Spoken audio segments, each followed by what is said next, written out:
Reading French Cinema, The First Wave, 1915 through 1929 by Richard Abel, published in Princeton University Press. Introduction to the Narrative Avant-Garde.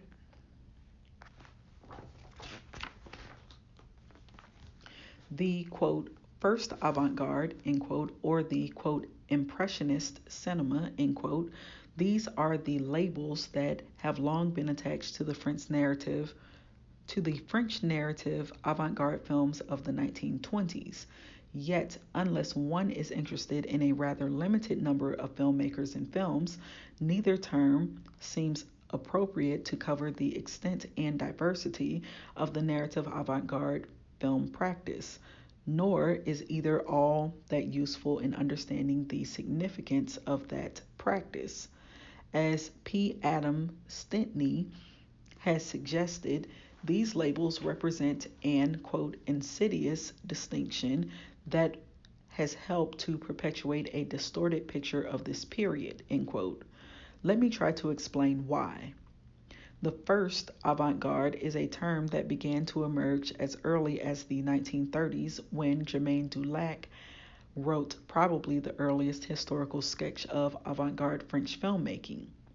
Since then, historians and critics have used it to distinguish one group or, quote, wave, end quote, of filmmakers and their films from several other latter ones. That group usually includes Abel Gance, Marcel Laherbier, Louis Deluc, Germain Dulac, and sometimes Jean Epstein, all of whom made feature-length narrative films within or on the margins of the commercial film industry between 1919 and 1924. As Émile Vuillermoz put it, this was the first generation to, quote, think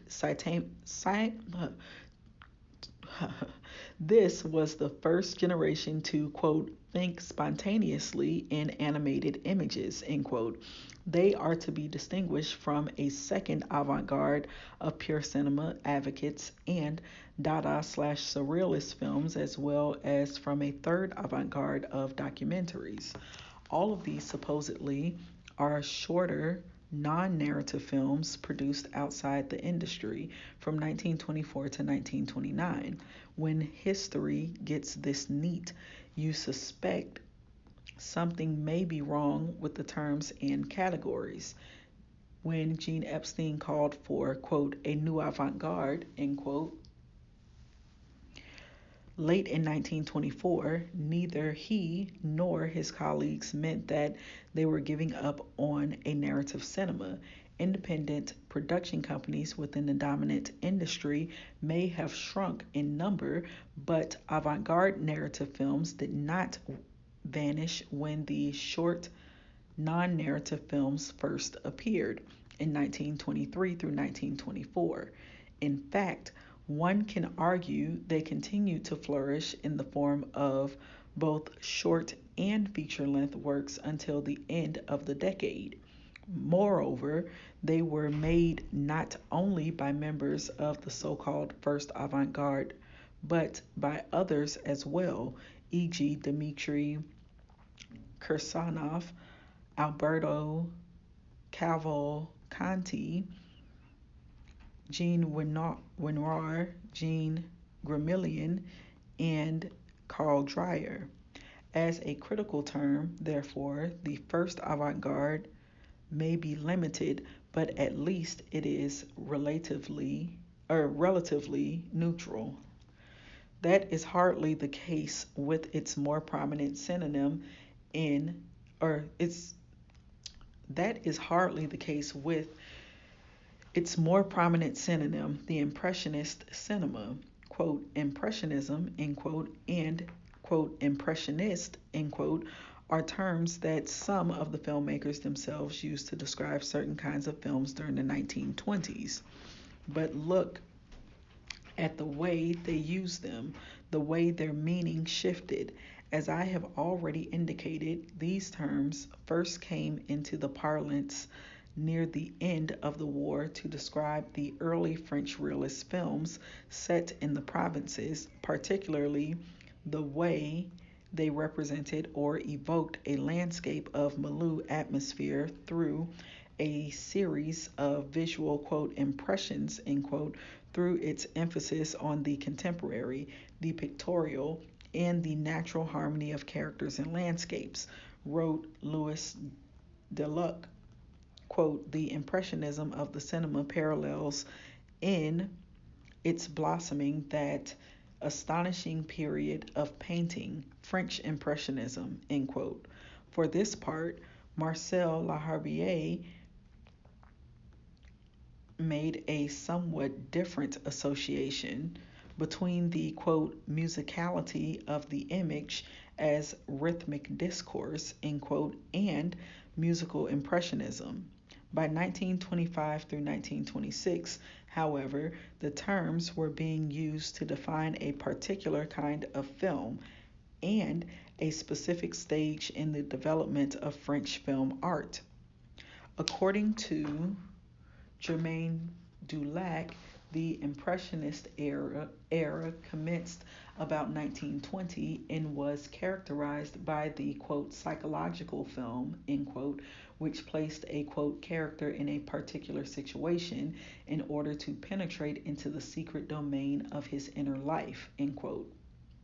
Block quote, Impressionism made us see nature and its objects as elements concurrent with the action, a shadow, a light, a flower head, above all, a meaning as the reflection of a mental state or an emotional situation. Then, little by little, became a necessary complement, having an intrinsic value of its own.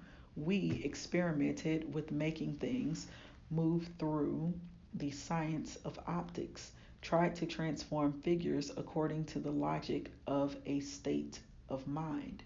End of block quote.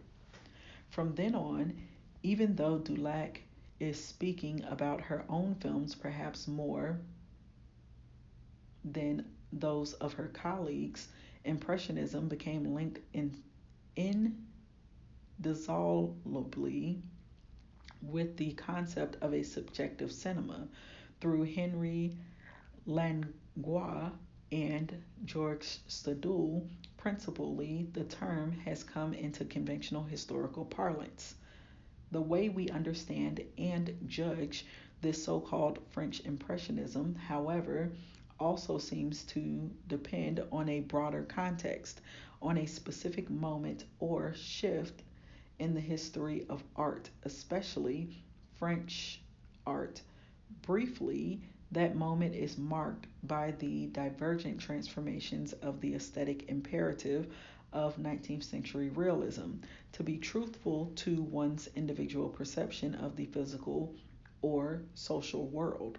According to Linda Nochlin, the initial transformation provided the impetus for both Impressionism and Symbolism in painting and literature. Here, the emphasis shifted to, quote, the demands of one's inner, quote, subjective, end quote, feelings or imagination, end quote, over and above the demands of external reality.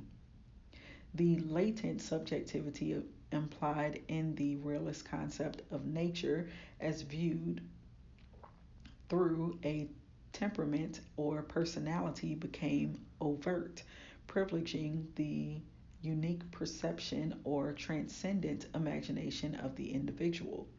Subsequently, a second transformation led to what has become a chief tenet of modernism. The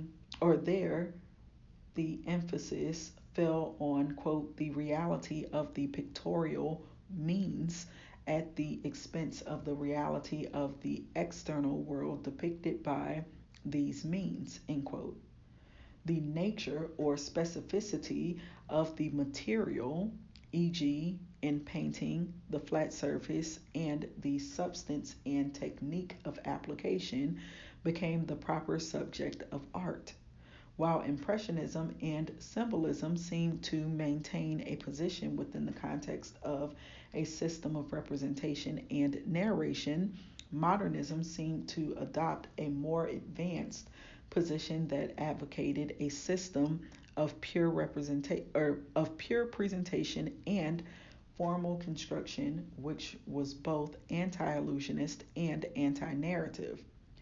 Dubiously appropriated to describe the French avant-garde cinema of the 1920s, it is this apparent difference that has determined the choice of most film historians to celebrate the quote modernist end quote non-narrative films at the expense of the quote impressionist end quote narrative films. To some extent, the theoretical and critical writings of the period support this simple opposition and abet the elevation of one term and group of films over the other. But if one looks at the actual avant garde film practice, the matter is less clear, for the diversity of that practice raises questions not only about these labels, but about exactly what was avant garde in the French narrative film. If Impressionism as a critical concept is misleading or even suspect, that comes less from its instability as a term of definition than from its failure to encompass the range of French narrative avant garde film practice. Defining the narrative avant garde, as I would prefer to call it, solely as an attempt to create a subjective cinema through so called impressionist techniques or devices, greatly simplifies or excludes much of what is going on in the discourse and narrative processes of the major films. To cite just a few instances here, there were experiments in developing a mixture of styles or modes, different systems of continuity, quote, plastic harmonies, end quote, patterns of rhetorical figuring, and complex narrative structures. Besides, what was taken for subjectivity in some films is not at all an individual character's state of mind or inner life, but something else, either a kind of collective consciousness, an interrelation of several characters' perceptions and feelings, a shifting experiential flow of the subjective, and the omniscient, or in Frederick Jameson's broad reframing of Impressionism, quote, the exercise of perception in the perceptual recombination of these data or of sense data as an end in itself, end quote. Furthermore, as Ian Christie has noted, and I have described in detail, the infrastructure that was developed in conjunction with the early avant-garde narrative films provided a basis for all subsequent avant-garde film practice. Consequently, many of the films usually associated with the latter avant-garde groups actually depend on strategies and systems of signification that they share with the narrative avant-garde films. Films such as Entre Actes, Rien Coulé, Ars, La Coquille et le Clergyman, Un Chien Andalou, and perhaps even Ballet Mécanique can be read quite profitably within the context of narrative avant-garde film practice. It is my contention that the French narrative avant-garde's contribution throughout the decade to what Bernard Eisenschitz has called the search for, quote, a new artistic practice, end quote, in the cinema has been much misunderstood and undervalued. In choosing to rethink the significance of that contribution, I do so not only because I agree with Jameson that, quote, the all-informing process of narrative, end quote, can be taken as, quote, the central function or instance of the human mind, end quote, but because that contribution has been undermined and eclipsed by a rather uncritical acceptance of a narrowly defined modernism. Accordingly, the following pages are devoted to an assessment of several critical perspectives on the French narrative avant-garde filmmakers and their films, to a new working definition of narrative avant-garde film practice that challenges the narrow confines of Impressionism, and to a series of close readings of what I consider to be the major film text of that practice. The short, non narrative French films are excluded from analysis here, except for those instances when they can be linked closely to or realigned with the narrative avant garde films. Most of these films, I assume, already have claimed a good deal of attention in English language histories and critical studies because of their obvious historical value, their unique connection to the visual arts, and their long availability in the United States. By contrast, the film practice of the narrative avant-garde, I contend, cries out for a critical re-evaluation, as Noel Birch realized more than 10 years ago. Block quote. Obscured by the great national cinemas of the silent period, the German, the Russian, the Scandinavian, the American, even the Italian, the French movement in the 20s is today incontestably the most misunderstood, the most scorned by critics, historians, and cineastes. End of block quote. By re-examining at some length the practice of only those filmmakers who choose to work within the various forms of narrative cinema, I hope to correct an imbalance to recover something lost. Now I was reading the introduction to the narrative avant-garde in French cinema, the first wave, 1915 through 1929, by Richard Abel, published in Princeton University Press.